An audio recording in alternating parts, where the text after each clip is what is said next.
Frequently asked question number 18. What happens if the US does nothing? This one I really hate. The projections are clear. From information from RAND and CBO, there could be 15 to 25 trillion dollars in losses.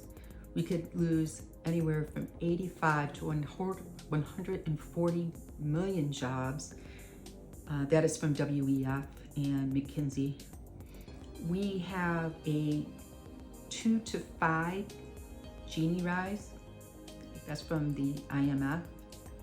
And we have, this is the worst part, 20 to 30 years of stagnation.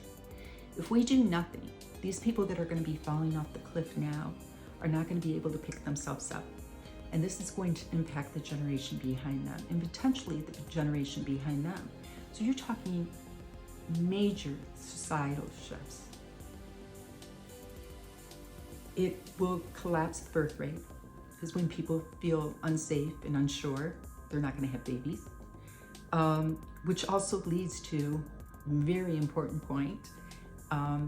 As you have an increase of unemployed people and you have a lower birth rate, you are going to have an earlier collapse in Social Security. It's math. You have fewer people paying into the system and you have more people taking out of the system. Because a lot of the people that are going to be laid off first, what's happening right now, those over the age of 45 are 65% of the workers that were laid off in the last year, 2025.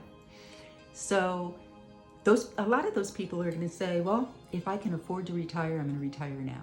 So they've just added to the burden of the Social Security list. And when you have more people losing their jobs, you have fewer people paying in, so it can collapse sooner. This is the other thing that's really scary, 20 to 30% rise in homelessness.